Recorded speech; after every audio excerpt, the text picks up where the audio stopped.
The zone of proximal development, often abbreviated ZPD, is the difference between what a learner can do without help and what he or she can do with help. It is a concept introduced yet not fully developed by Soviet psychologist Lev Vygotsky during the last 2 years of his life. Many theorists are still applying this to their work today.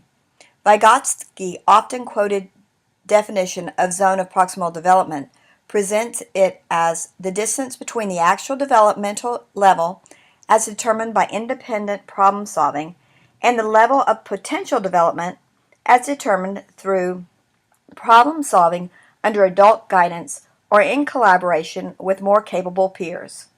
Vygotsky and some educators believe education's goal is to give children experiences that were within the zones of proximal development, thereby encouraging and advancing their individual learning. Remember that each child comes to us with a different level of knowledge on the concepts we'll teach. By assessing along the way, we can discover where each child's current level of knowledge is and move them on from there. We can use all kinds of assessments from a pre-assessment test or quiz, mind map, KWL chart, classroom discussions, brainstorming sessions, power writing, and other things. The problem with finding the ZPD with gifted children is that it is often well past the grade level curriculum. In order to find this, we have to do out-of-level testing. In some instances, teachers are restricted as to how high they can assess students, in this way preventing any possibility of finding a gifted child's ZPD.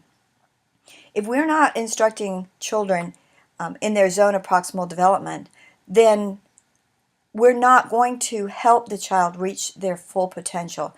So it's important when we look at the zone of proximal development, not just to use it with our lower level students, but also to remember that it's very important for every single child in your class, whether they're below, on level, or above level. You need to find out where they are so that you can instruct them in the level that they need. Sandra Kaplan out of USC is also a well-known research in the education of gifted students. And her, right here on the screen, you can see her core concepts. She believes in novelty. These are activities to make the curriculum personally relevant. Gifted children respond well to novelty. In fact, novelty is something that really actually helps the brain develop. So if the children are coming to your classroom day after day and doing the same thing, their brains aren't going to develop as quickly as if they come to your classroom and there's an element of novelty in all of your lessons. This novelty is actually good for all students, but it is especially important for our gifted learners. Sandra Kaplan talks about the area of depth, extending the unit of study into an exploration of details, rules, patterns, trends, ethics, and ideas, and then complexity with activities that require students to make connections between disciplines, different perspectives, between different eras in history. Another core concept is acceleration or deceleration. You either speed up or slow down according to what the children actually need. If they already know the material, you speed up. If it's a new concept for them, you're going to have to slow down. As a new teacher, I heard that I was supposed to add depth and complexity to my lessons. However, I really didn't know what that meant. It wasn't until I went to a conference and listened to Sandra Kaplan for a week that I really started to understand what it meant. Sandra Kaplan uses the icons that you can see at the bottom of this screen to teach the concepts that are listed on this slide. In this introductory workshop, I don't really have time to explain and to go into each single icon because it really is the ideas here are actually very deep and actually very complex, but it's also important. So I would strongly recommend that on your own time that you do some research and find out how you can use these icons and these ideas in your lessons, because it really does help the students to take it more deep.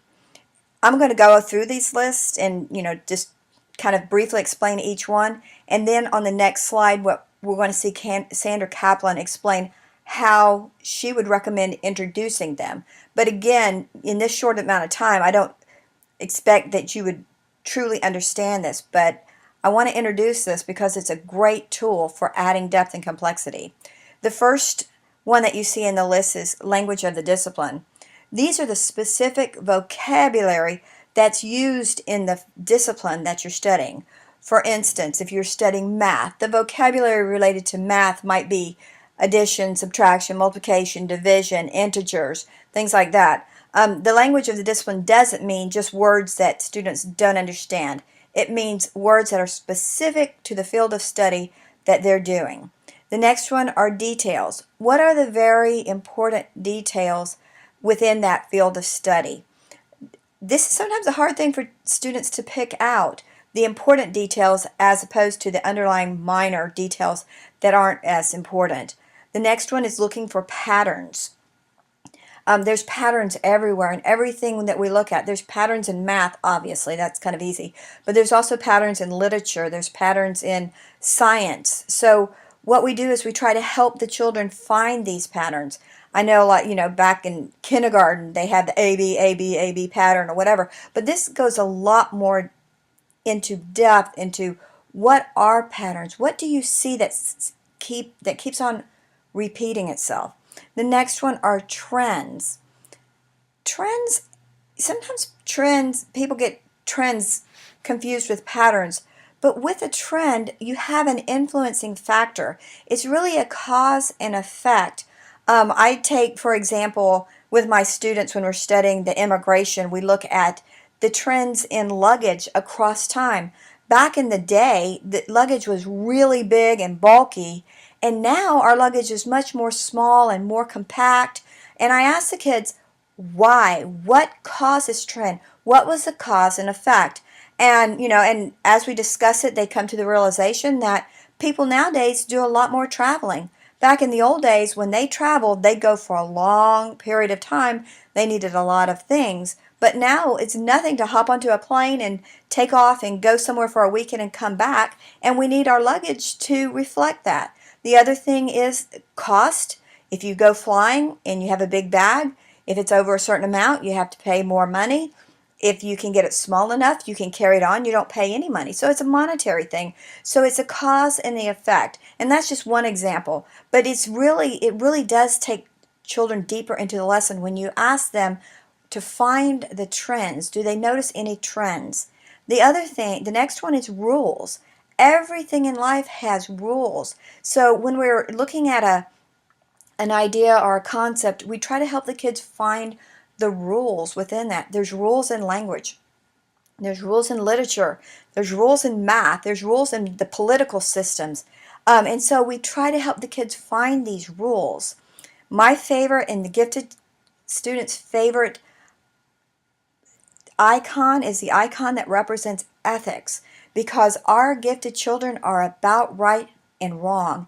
And when we bring in the ethical issues around the concepts that they may be studying, they really get involved and really get interested. So, ethics are just looking for the ideas of right and wrong. I mean, we might look at why would some people think that it was okay to do a certain thing.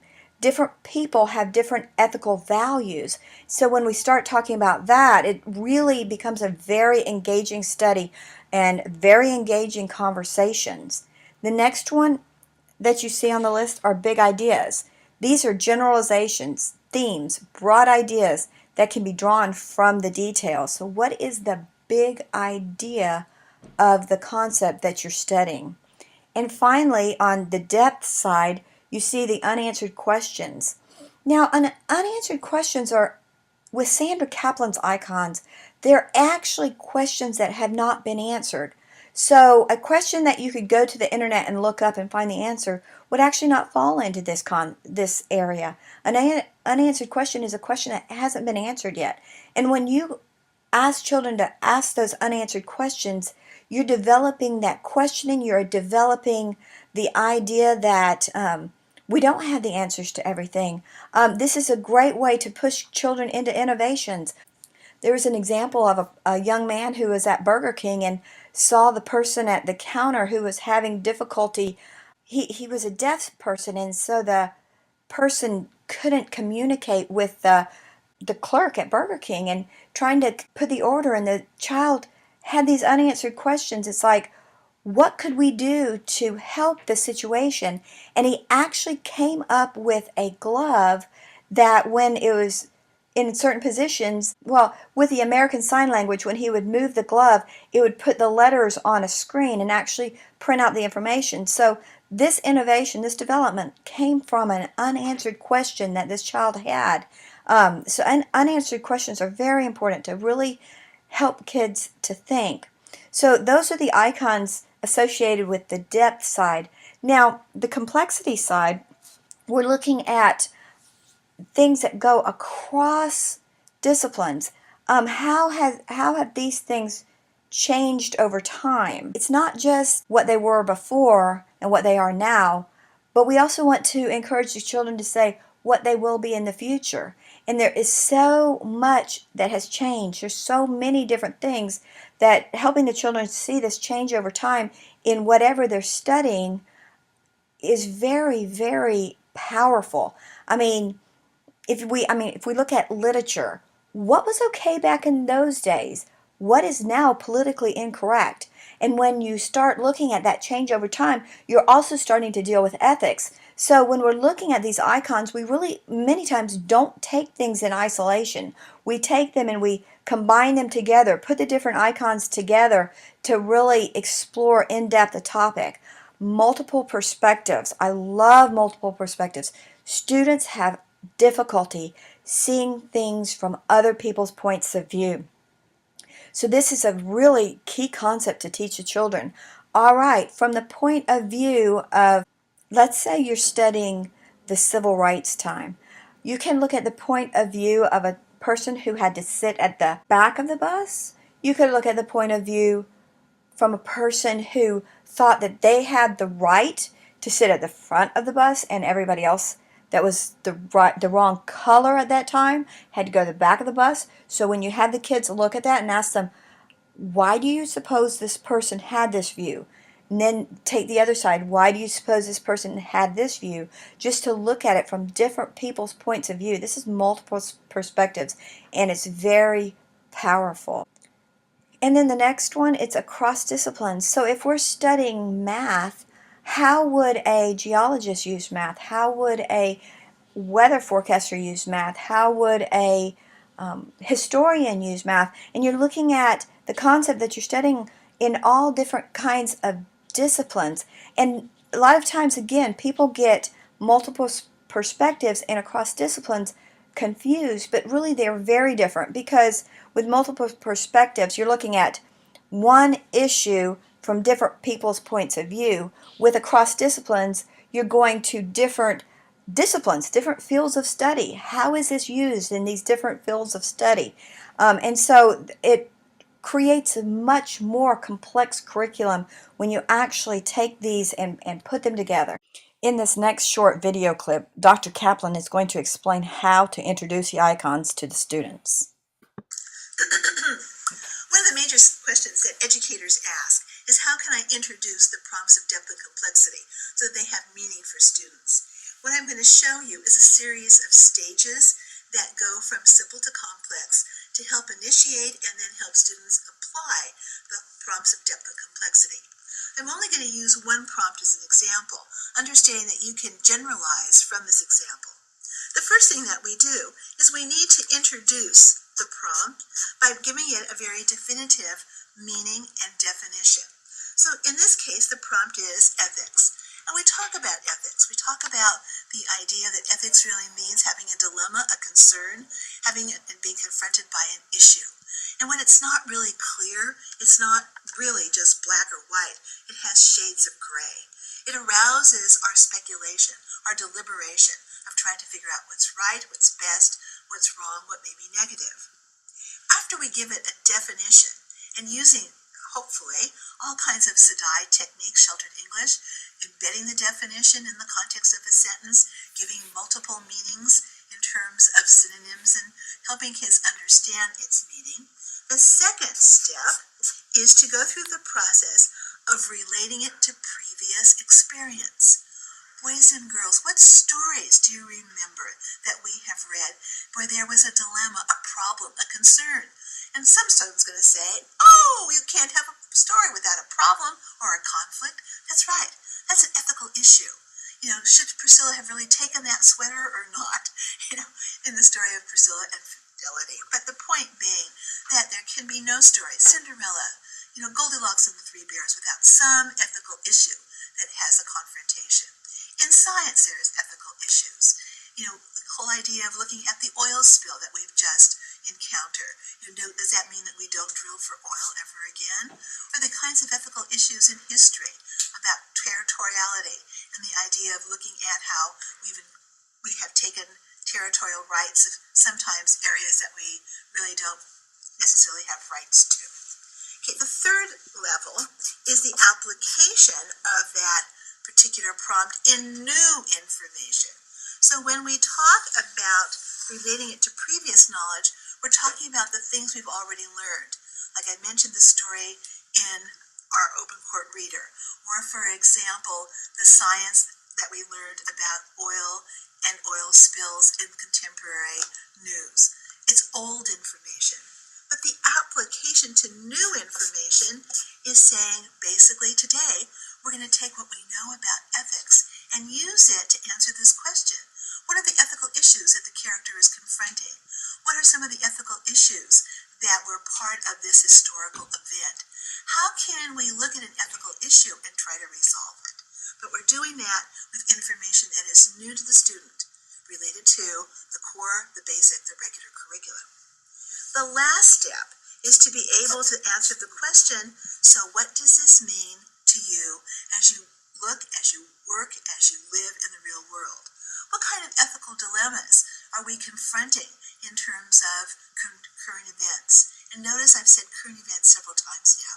We need to make sure that our students don't think that the world is just the world in books, that the world is unfolding now, and that's as much history and science and story as it is if it is in a book.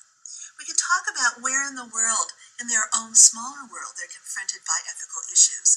A sister who accidentally takes something that belongs to you in the family unit, or a decision that the family makes that doesn't necessarily fall in accord with what you would want as a member of that family.